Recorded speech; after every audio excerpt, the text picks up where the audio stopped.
Greetings, it is I, Tantus Narvan Dracovin, Lord and Emperor of the Dracovin Empire, and welcome. It is time to continue our discussion on Vampire the Masquerade in the World of Darkness.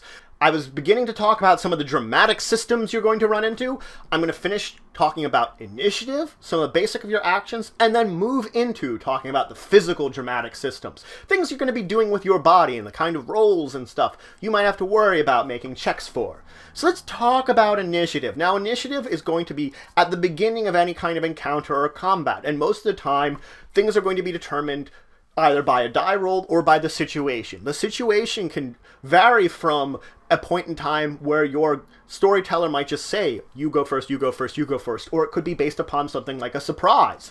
If you are surprised by another group, they will get the drop on you and they will get the actions before you do. Now, the other side might get a perception in order to notice what's going on, depending on the circumstances. If you're very busy and distracted, you're not going to get perception. While on the other hand, you at least have an ear out, so to say, you're allowed a perception. And the difficulty is going to be dependent on the circumstances which your storyteller will determine.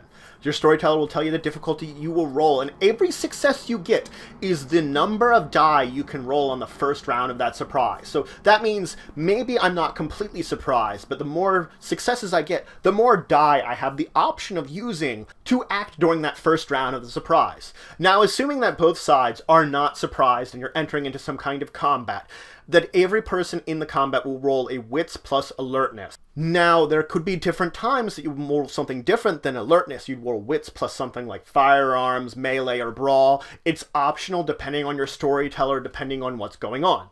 Once you've made that roll, you're going to count up the number of successes you had, and the person with the highest successes will go first. If there's a tie, those two people go simultaneously, and then you go down the list in the number of successes to see who goes in what order. Now let's talk about the basic actions you can do on your turn. There are 3 actions you can do that require no rolling whatsoever. The first thing you can do is you can yield. What yielding means is you're giving up effectively your position at the highest initiative to someone else. You're waiting for someone else to do something and moving yourself down in the initiative in order to react more to what they're doing rather than they react after you've done something. Now, other than yielding, you can heal.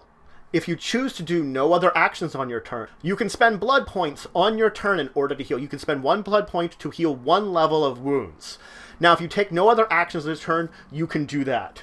You can effectively do that automatically without any other kind of roll. You can take other actions on your turn if you spend that blood point to merely enhance one of your physical attributes. So I can choose to enhance my strength, stamina, or dexterity and use blood to do that, and I can do that while doing other actions. Now you can also move. You either just move a base amount on your turn, or depending on your dexterity, depends on if you want to jog or run, how fast you're going to be going. Now, your movement, if you're taking it, is going to be taking up your action on your turn. Now we start briefly talking about the actions that require dice roll. This is anything that you're going to need that will require dice roll that you can take as an action on your turn. This is attacking.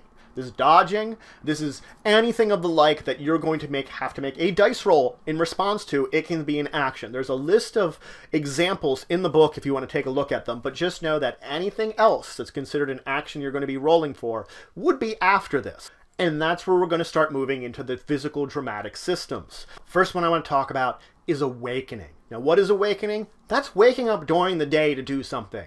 Now, this normally, you wouldn't really force yourself to do this if you're just during the day. You're going to be asleep. But if you should hear someone or sense someone approaching, you can make a perception plus auspex roll, difficulty 8, in order to notice something's going on and attempt to wake up. Once you've noticed something, you can make a humanity roll, also difficulty 8, and for every success you get, you can be awake for 1 turn. If you make 5 successes, you've completely awoken and you're just fine. Now, you can do this over an extended time in order to try to keep waking up. Should you fail any check, you fall back asleep. Should you botch, you fall back asleep and nothing could wake you up. Once you're completely awake, you can function as normal, effectively, but you may have to make more humanity rolls in order to keep yourself awake, especially if things are trying.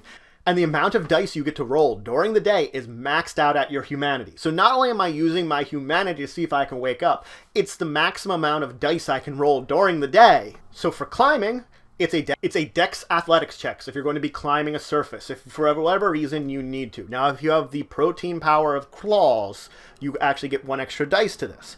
The difficulty you're going to have to face against is based upon the surface. There's a small chart in the book you can check, depending on the surface you want to climb, from really easy difficulty 2 to the nearly impossible difficulty 10. Should you fail a check, you just don't make any progress.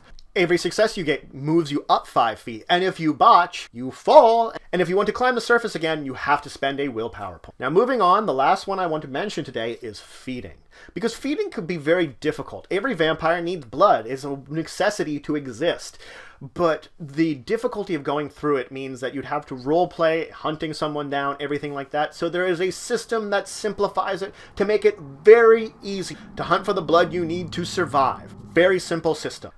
So this is a very simple system that will help you out if you just want to have your vampires feed at the beginning of a night. So effectively, they would choose how many hours they're going to spend feeding. For every hour you spend feeding, you get 1 die.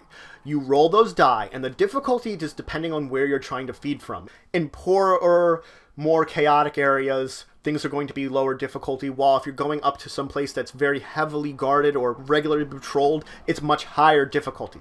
If you get a success, you found someone to feed on and you can do it safely, you roll a die, and that's how much blood points you get from your attempt to feed. If you fail, you just didn't find anybody to feed.